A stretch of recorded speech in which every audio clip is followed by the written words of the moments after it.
கர்த்தரும் இரட்சகருமாயிருக்கிற ஆண்டவர் இயேசு கிறிஸ்துவின் நாமத்தில் யாவருக்கும் அன்பின் வாழ்த்துக்கள். தேவன் தாமே ஒருவரையும் அதிகமாய் ஆசீர்வதித்து நன்மையினால் நிரம்ப பண்ணுவாராக. இந்த நாளுக்குரிய தியான வசனம் யோபு 22வது அதிகாரம் 21வது வசனம். நீர் அவரோடு பழகி சமாதானமாயிரும், அதனால் உமக்கு நன்மை வரும் என்று இந்த யோபுடைய சிநேகிதனாகிய எலிப்பாஸ் என்கிறவன் அந்த யோபிடத்திலே சொல்லுவதை நாம் காண முடிகிறது. இந்த இடத்துல எலிப்பாஸ் யோபுவுக்கு மாத்திரமல்ல, அனைத்து பரிசுத்தவான்களுக்கும் சொல்லுகிற தேவனுடைய வார்த்தையாகவும் அது காணப்படுகிறது. இந்த இடத்துல அவன் சொல்லுகிற அந்த பழக்கம் அல்லது யாரோடு பழகி இருக்க வேண்டும், யாரோடு அந்த நேரங்களை செலவிட வேண்டும், அது எவ்வளவு பிரயோஜனம் உண்டாகும் என்று தெளிவுபடுத்துவதை நாம் காண முடிகிறது. இந்த நேரத்தில் நீர் அவரோடு பழகி சமாதானமாயிரும் என்று சொல்லி ஆண்டவருடைய வார்த்தை சொல்லுகிறது. இன்றைக்கு நாம் இந்த காலகட்டங்களிலே யாரோடு பழகிறோம், எந்த நிலையிலே பழகிறோம்? இன்றைக்கு நாம் ஜெபிக்கிறோம், தேவனை நோக்கி ஆராதனையை சேரெடுக்கிறோம், தேவ நன்மைகளினால் நிரப்பப்பட வேண்டும் என்று வாஞ்சிக்கிறோம். ஆனால் ஆண்டவராகிய தேவனுடைய வசனம் நமக்கு அநேக இடங்களில் சொல்லுகிறது, அவர்கள் தேவனோடு சஞ்சரித்து கொண்டிருந்தார்கள். அப்படின்னா முழுவதும் பழக்க வழக்கம் முழுவதும் தேவனோடு கூட இணைந்திருந்தபடினாலே தேவன் அவர்களை நீதிமான்களாய் பாதுகாத்தார். மாத்திரமல்ல, தேவன் அவர்களுக்கு வேண்டிய சத்துவத்தையும் பலனையும் நன்மைகளையும் கொடுக்க ஆரம்பித்தார்.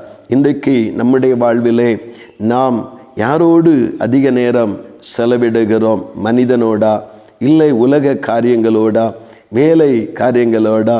அந்த இயேசு மார்த்தாள் மரியாளுடைய வீட்டில் இருந்த பொழுதும் அங்கே இயேசுவோடு பழகுவதற்கு அங்கே மார்த்தாளுக்கு விருப்பமில்லாமல் இருந்த அவள் ஆண்டவருக்காக என்று சொல்லி முழுவதும் அலைந்து வேலை பார்க்கிறவளாய் இருந்தாள். ஆனால் அந்த மரியாளோ தேவனுடைய சமூகத்தில் அமர்ந்து அவரோடு பழகி அவரிடத்திலிருந்து வார்த்தைகளை கேட்டு அவருடைய வாயின் வார்த்தைகளால் திருப்தியாகுவதற்காக காத்திருக்கிறதை நாம் பார்க்க முடியும்.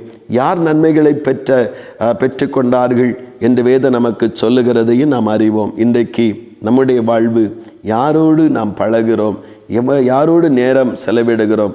கத்தருக்கு என்று சொல்லி நாம் நம்முடைய காரியங்கள் நம்முடைய வேலைகளையே நாம் கவனமாக இருப்போம் என்றால், நம்முடைய பழக்க வழக்கங்கள் மனிதனோடும் உலகத்தோடும் அதிக நேரம் இருக்கும் என்றால் தேவனுடைய நன்மைகளை நாம் குறைவாகத்தான் பெற்றுக்கொள்ள முடியும்.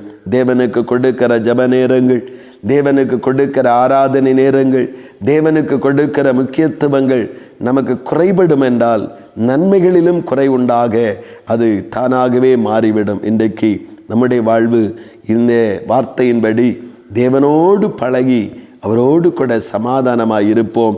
அவரிடத்திலிருந்து நமக்கு வேண்டிய சகலவிதமான நன்மைகளும் பாதுகாப்பும் நித்திய ஜீவனுக்குரிய அந்த நீதியும் பரிசுத்தமும் நமக்கு வரும். அதை நாம் உணர்ந்து கொண்டு நாம் தேவனோடு கூட அதிக நேரம் செலவிடுவோம். தேவன் எந்த விதத்திலும் நமக்கு ஐக்கிய குறைவுகள் வராதபடிக்கு நாம் பாதுகாத்து கொள்ளுவோம்.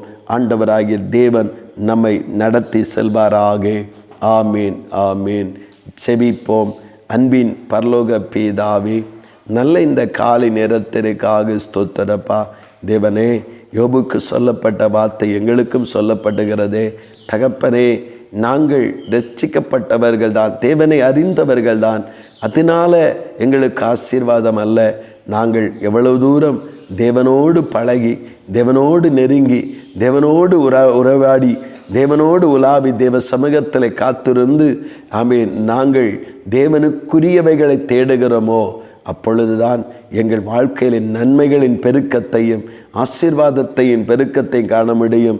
ஆண்டவரே, இயேசு கிறிஸ்துவின் நாமத்தை சொல்லி ஆண்டவரே, மார்த்தாள் தங்கள் வீட்டில் அமர்ந்திருந்தும் இயேசுவோடு கூட பழக அவளுக்கு நேரமில்லை, இயேசுவோடு கூட பேச அவளுக்கு நேரமில்லை. இன்றைக்கி பலர் அப்படி இருக்கிறோமே, ஜெபிக்க நேரமில்லை, ஆராதிக்க நேரமில்லை, வேதத்தை வாசித்து தியானிக்க நேரமில்லை, உலக காரியங்களுக்கு முக்கியத்துவம் கொடுத்து ஓடுகிற அந்த நிலைகளை கர்த்தர் மாற்றி தேவனோடு பழகி சமாதானமாக இருக்கு, தேவ நன்மைகளை அனுபவிக்க ஒவ்வொருவருக்கும் கர்த்தர் உதவி செய்யும். அப்படி நீங்கள் செய்கிறபடியாய் ஸ்தோத்திரம், ஆண்டவர் நடத்துகிறபடியாய் ஸ்தோத்திரம். இயேசு கிறிஸ்துவின் மூலம் செபிக்கிறோம் ஜீவனுள்ள நல்ல பிதாவே. ஆமீன், ஆமீன்.